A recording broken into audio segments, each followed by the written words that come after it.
Hey there, I'm Sarah Clark, founder of Fab Fertile, and we have Monica Friedman here today. She is one of our fertility coaches here at Fab Fertile. Hey, Monica.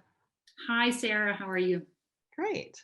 So today we're going to be talking about 4 tips to deal with difficult emotions when you're going through infertility. And we specialize in complex cases, working with couples that have low AMH, high FSH, diminished ovarian reserve, or premature ovarian insufficiency. You get pregnant naturally, or if they do need to go to the clinic, getting pregnant with their own eggs.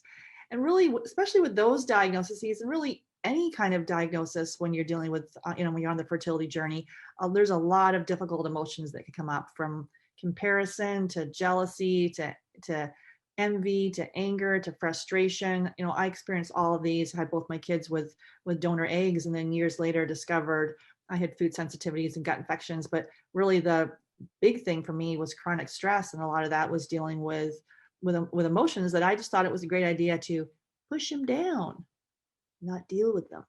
So this technique that Monica has, that we're going to talk about, instead of stuffing down the emotions, this is going to help us to actually start to deal with them and begin to cope. So I'll let Monica take it away. Thank you so much, Sarah. All right. I am a fertility, let's say, warrior, and I say that quote unquote because the warrior in itself already says that you have to be tough and that you have to push through. And for people who are a type A, maybe like you and I, that can be a burden. So let's just take that down a notch and say, what are the emotions that we're feeling? And I'll give you this really useful tool. But also, why is it important that we face our emotions? Why is it important that we almost have a conversation with our emotions?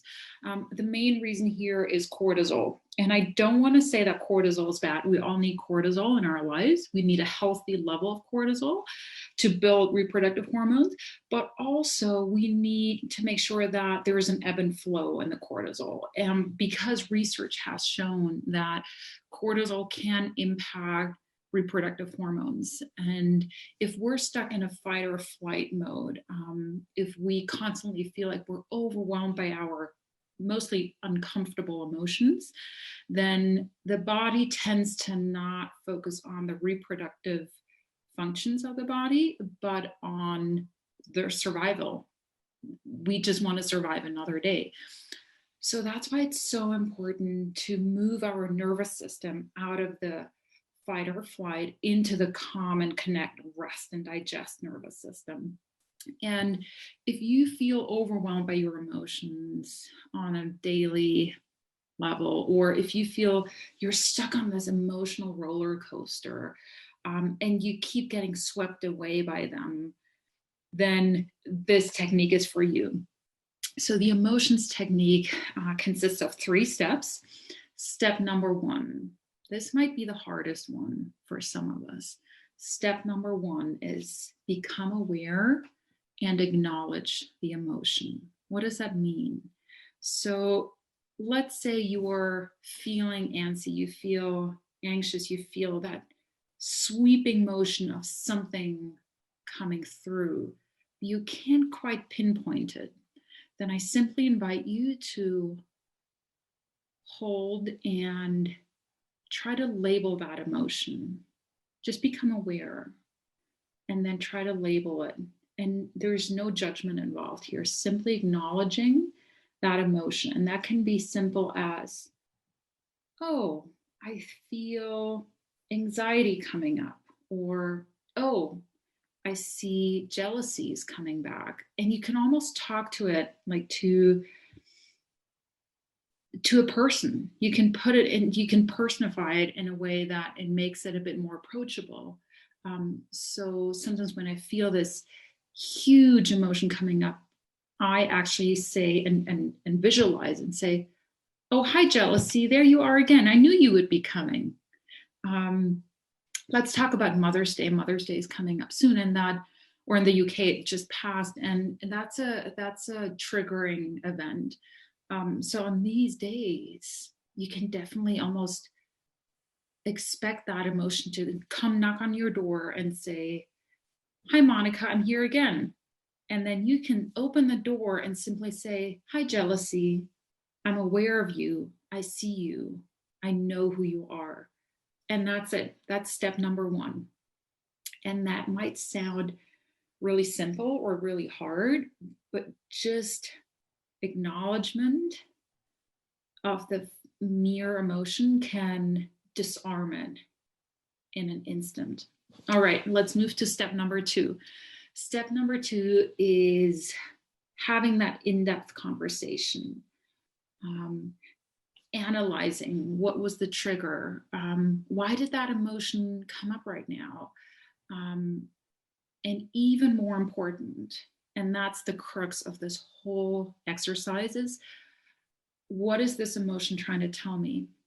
What is this emotion trying to tell me that's maybe actually positive?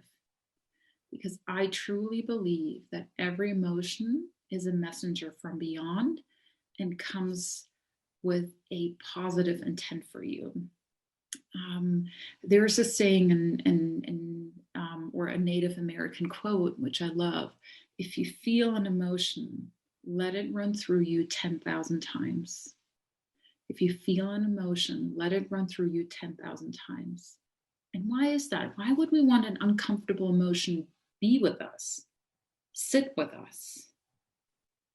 That is because that emotion has something really important to tell you.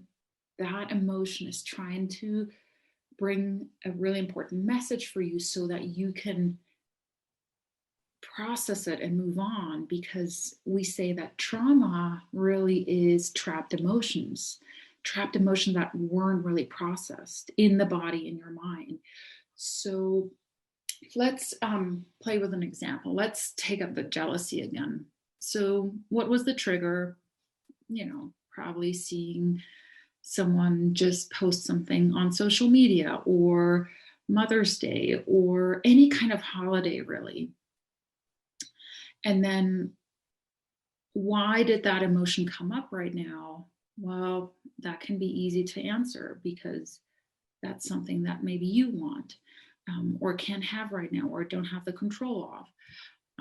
Again, there's no judgment to this analyzing part. It's simply going through those questions so that you can have a sit-down conversation with that emotion. And then you can ask, again, that most important question: emotion, why did you come, and what's your positive intent for me? And that can be a tricky one. Usually it's just the opposite that the emotion wants. So let's say you feel stuck. That emotion wants you to be unstuck. Or if you are fearful, fear usually tells us we want to be safe. So simply think of the opposite, and simply think of the emotion as being your friend here. It's your ally. It wants to make you feel better, but it shows up as something uncomfortable, and that is okay. That's its really important job that it has to do. Okay, so that's step number two. Let's revisit. Step number one, simply become aware and acknowledge the emotion. Step number two is having that in-depth conversation with that emotion. Where did you come from? What are you trying to tell me? Step number three, and only if you're ready for it, is what kind of action can I take? Based on the insights of step number two, is there any action I could think of that would move me into the direction of feeling better or getting away from that emotion? And we're not trying to suppress or squash that emotion down because we just had an in-depth conversation, but we're trying to take actions so that we can move forward. And that will give you the choice that you don't have to be trapped in that emotion forever. You can move out of it if you are ready to.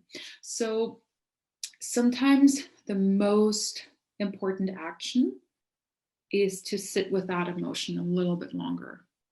And that sounds counterintuitive, but again, sitting with an emotion gives us so many insights. The other action could be, maybe I need to set healthy boundaries. Another very common action could be about, fertility, emotional roller coaster. It could be, let's think about ways that I can take care of my fertility What can I do from a diet perspective? Is there any small change I can take this week? Is there any small change that I can make to my lifestyle this week? And that's where Sarah's program, the Fab Fertile program, is such a great resource, um, where you can have small steps that lead to a big change. So think about that. Think about what can you do this week that can move the needle in the long term. All right, let's just recap again. You have an intense emotion that is sweeping you off your feet. What can you do to disarm it, to create space, to create some breathing opportunity? Number one, become aware and acknowledge. Number two, analyze the emotion, sit with it, ask it the question, why are you here? Number three, take action if you're ready. And know that sitting with the emotion for just a bit longer is an action in itself. All right, I hope that helped you. How about this week you are just mindful of when this emotion, or a dominant emotion that comes up, and then you try to go through these 3 steps. 1, 2, 3. That might take you a minute at first. With practice, that will probably take you a second, just because your mind knows what to do. And I can promise you, sometimes for the mind to have a process to follow can help you get out of the fight and flight mode just for a tiny moment. And sometimes that's all we need. All right. Thank you so much. And stay tuned for my next mind body practice. Awesome. Thanks, Monica. And definitely check out the Fab Fertile support group to dig deeper with like-minded people. The link is in the show notes. You can find that on Facebook. So the Fab Fertile support group. And yes, stay tuned for our next episode.